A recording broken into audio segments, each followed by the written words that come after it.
The test is in 4-part, Part 1, Part 2, Part 3, and Part 4. Now look at Part 1. Part 1. You'll hear a lecturer talking to students about the ozone layer and CFCs. First, you have some time to look at questions 1 to 7.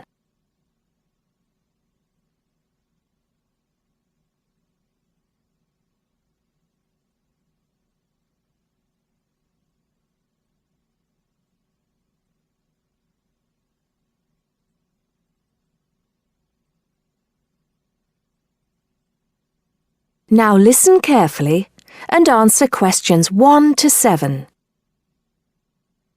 Today, it is well known that CFCs, or chlorofluorocarbons, can do immense damage to the ozone layer, which protects the Earth from harmful radiation from the Sun.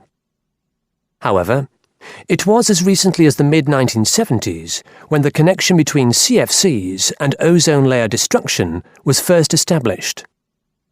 The story starts back in 1957, when James Lovelock invented the electron capture detector. This is a machine that can detect very small amounts of a chemical compound in the atmosphere. Indeed, using the machine, it was Lovelock who was the first person to detect the widespread presence of CFCs in the Earth's atmosphere. In 1973, Lovelock, on a research trip which he'd funded himself, measured the amount of CFCs in the atmosphere in the Arctic and in Antarctica, but unfortunately came to the wrong conclusion that CFCs are not harmful to the environment. Following on from this work, though, in 1974, Sherry Rowland and Mario Molina published the very first scientific paper on the connection between CFCs and ozone depletion. This quickly prompted the world's first ban on the use of CFCs, which was enacted in 1975 by the US state of Oregon. Further bans followed. In 1978, the United States and several European countries banned the use of CFCs in spray cans. CFCs were still allowed to be used, though, for refrigeration and in solvents. It was in the mid-1980s that scientists in Antarctica observed a huge depletion in the ozone layer above them, often called the hole in the ozone layer.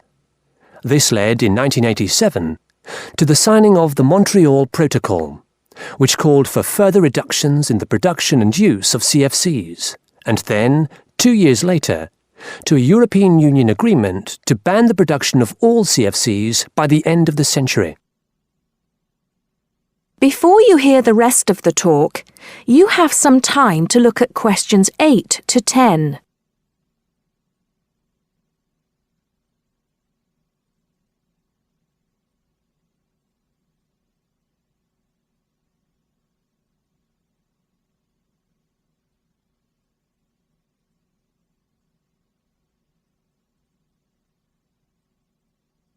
Now listen and answer questions 8 to 10. So why exactly are CFCs so harmful? One of the reasons CFCs were so popular in the production of solvents and refrigeration coolants is that they are unreactive. That is, they don't react easily or at all with other chemical compounds. It's this property, however, that also makes them dangerous.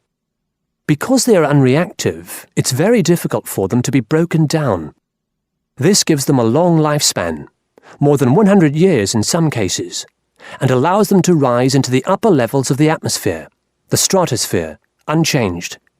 There, ultraviolet radiation from the sun starts to break them down, freeing the chlorine atoms from the CFCs. It's this chlorine that helps destroy the ozone there.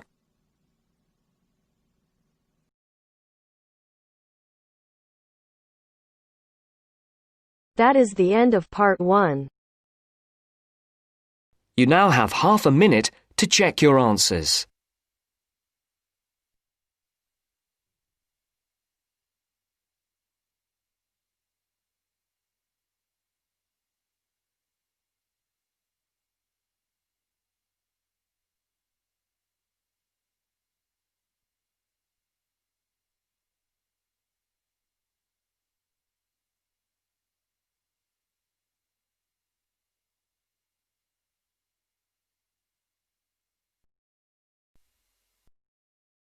Now turns to Part 2. Part 2. You'll hear a monologue about a guided tour to London. First, you have some time to look at questions 11 to 17.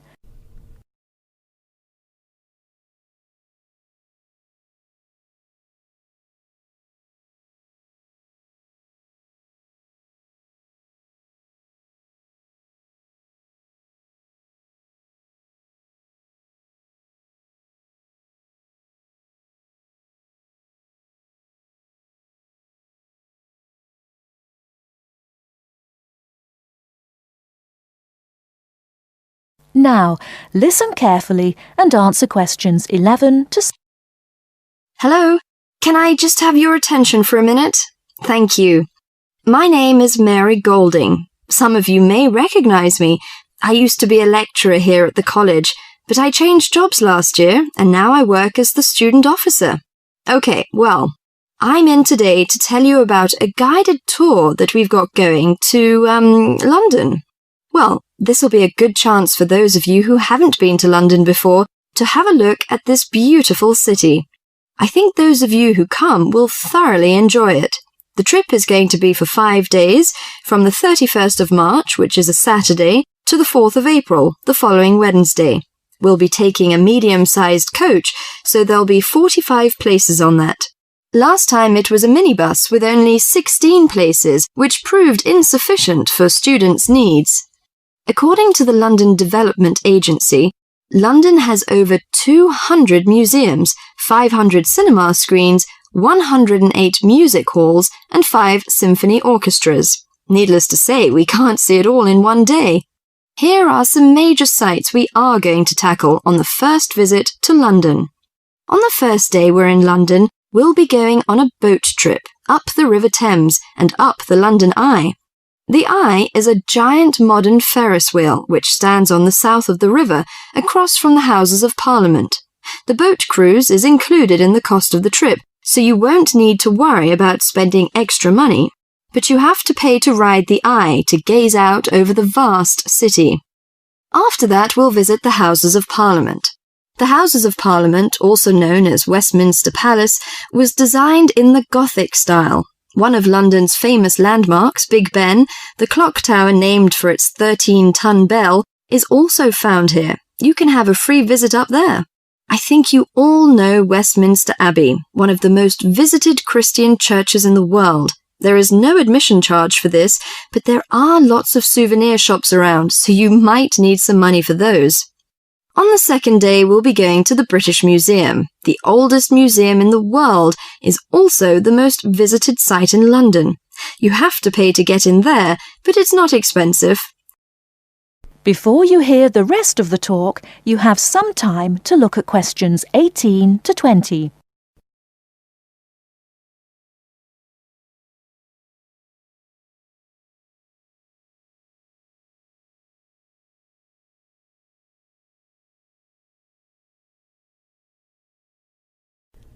Now listen and answer questions 18 to 20. Also the most visited site in London. You have to pay to get in there, but it's not expensive. The museum's newly constructed £100 million Great Court, a 2-acre square enclosed by a glass roof, is the largest covered public square in Europe. It is called the Great Court. On the third day, you'll be free to do whatever you like. Personally, I recommend the Natural History Museum. It has over 68 million specimens. Fun exhibits include the Blue Whale exhibit, Rainforest Gallery, Earthquake Experience, and dinosaur displays. The Globe Theatre is a place worthy of visiting. The original Globe Theatre, where actors performed William Shakespeare's plays, burned down in 1613. The newly reconstructed Globe, however, copies original drawings of the 16th century's building's details and uses many of the same techniques and materials. Theatregoers can see performances of Shakespeare's plays, such as Romeo and Juliet and Much Ado About Nothing. If you'd like, can you sign up on this form on the student notice board by Friday? It'll be first come, first served. That is the end of Part 2. You now have half a minute to check your answers.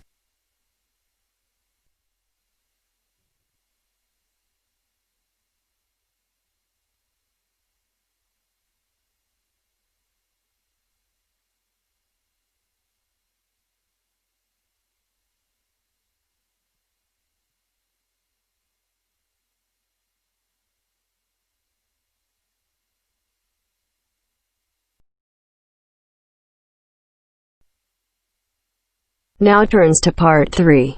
Part 3. You'll hear an introduction about canoeing.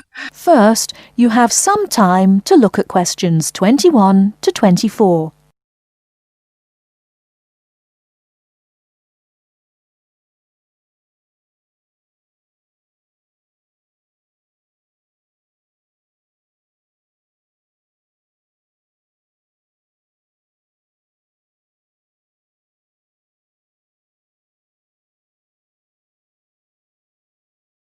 Now, listen carefully and answer questions 21 to 24. Have you imagined paddling around on a river in a small boat? Canoes, which are narrow boats and usually hold 1 or 2 people at the most, are particularly well known for being unstable and turning over in the water. But more and more people enjoy this dangerous sport. Today, Cynthia Bocci, an adult education teacher and an addict of canoeing as well, will share her experience of canoeing with us. Cynthia, when did you begin this sport? Well, I started it 6 or 7 years ago, and soon I got attracted by the exercise. I have to admit that it brings me great fun. It's become part of my life. So, could you describe how you do it? At first, I think you need some like-minded friends. The friends who share the same interest with you. It's no fun at all if you canoe alone. Usually, we assemble in a parking shelter near the Island Lake Recreation Area. We pull our canoes from inside the vans, lift them from atop the cars and trucks, and attach wheels to help transport them to the shores of the lake beside the boat dock. What equipment do you need for the sport? Well, first and foremost, a canoe, of course. The price ranges from £300 to £700, depending on the material they're made from. The more you can pay, the better, really. Personally, I wouldn't look at anything under £500, but that obviously depends on your budget. You also need a hard helmet to protect yourself against rocks when you fall out of the canoe, and believe me, that is very likely to happen. Because of this, it's a must for a beginner to wear a wetsuit. Oh, bathing suits don't work really. Sometimes a life jacket is a necessity in case you fall into water and no one else is nearby. Think it's all worth it? Absolutely. I just love it. It's exciting, exhilarating, yet it's peaceful and it's calm. You can work as hard as you want to, or you can take it easy. In addition to having fun, canoeing offers a workout without realizing you're working out. Besides being a great exercise, which is good to heart and lungs, you gain strength and mobility. You build strength not only by paddling, but also from lifting and carrying your canoes. You can also exercise your mobility. Frankly, I never had upper body strength until I started canoeing. Now I can pick my canoe up and carry it on my shoulder with no problem. However, it's not just a workout of the upper body, but also a total body workout. If you're doing it correctly, it's a great calorie burner. And more important to me, paddling isn't strictly about exercise. It's as much about the peace and relaxation that comes from being out on the water. I saw it described on a brochure as liquid medicine for the soul, and that is so accurate.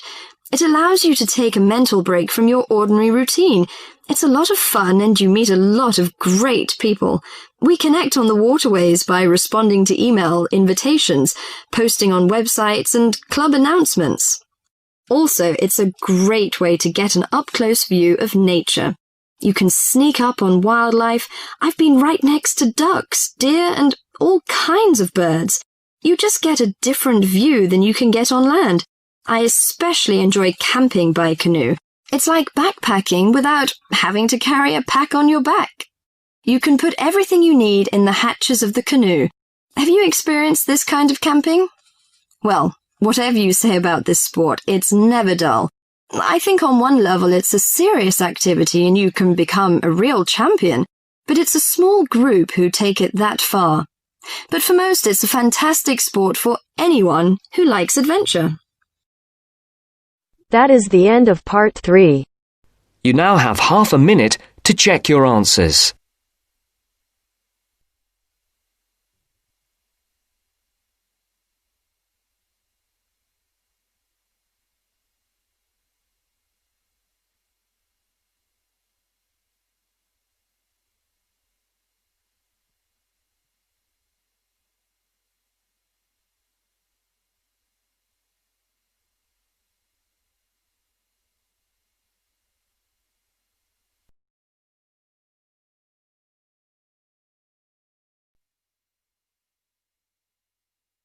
Now turns to Part 4.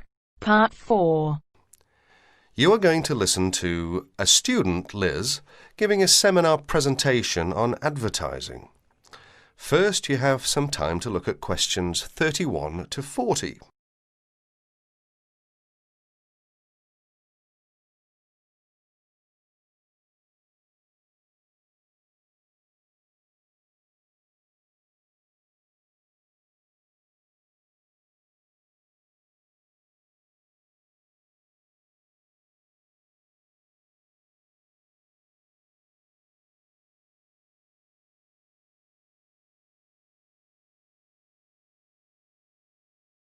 Listen to the talk and answer questions 31 to 40. Today, Liz is going to give her presentation. Liz? For my presentation, I looked at the different forms of advertising, especially at how women are portrayed by the media. So, Liz, tell us what different forms of advertising you looked at. As you can see from the outline on the screen, I looked at a wide variety of different medias, including billboards, television ads, newspapers and, of course, the internet. Oh yes, I almost forgot. I also looked at films. And what was your main finding? Well, I've brought some samples in to show everyone, which I hope will make it a little clearer. But first of all, I'd like to take a look at this first advert, which is from, believe it or not, a popular women's magazine. Now, even though this is a women's magazine, as you can see, women are portrayed in what we might call a submissive role. That is to say, that they are always the ones doing the housework, going shopping, or caring for the baby. In fact, you may notice that most adverts concerned with household products, such as cleaning materials, as well as food and baby items, are generally directed at women. Another thing you may notice about the women is that they are nearly always very slim and beautiful, even middle-aged women. None of them are ever shown to be poorly dressed or to be overweight. So, Liz, how are men normally portrayed in these adverts? Well, if you take a look at the next picture, which is in fact from the same magazine, you will notice that men are seen to be strong, powerful and in charge. They give the image of being in charge, being the ones who make the decisions. And generally, they are dressed either in sports clothes, showing their prowess or fitness, or a business suit, which serves to depict their social status. You mentioned that you also looked at films. Do these same images apply to the movie industry? Yes, they do indeed. And again, I have some images to show you. This time, however, I've arranged the pictures so that you can see clearly the different roles that men and women play in the films. Notice first of all that it is the man who is in charge. He's the one driving a big luxurious car and constantly contacting the office on his mobile phone. Now, if we look over here to the women, we see she is subservient to the man. She's his secretary, in fact. And if we take a look at her office, we see it's shared by other women and open to the public. In contrast, her boss's office, who is the man of course, has a very large, spacious office all to himself. And if the woman wants to enter, she first has to get his permission. That is to say, she has to first of all knock at the door and wait until he invites her to enter. However, if the man wants to talk to the woman, he simply picks up the phone and requests her attention. Are there any images where women are not shown to be of a lower social status to men? No, there aren't. Well, very few in fact. There are, of course, times when the woman, for example, is playing the part of a scientist with a man as her assistant. Yet even here, she is not in a position to make decisions. Decisions, in fact, are still made by her boss, who, of course, is a man. In other less extreme conditions, such as we can see here, the woman is playing the role of a housewife and mother, while her husband goes out to work to earn the money. In other words, the man is seen to have more control over the situation than the woman, who has to rely upon her husband for her livelihood. So, how far do you think this reflects real life?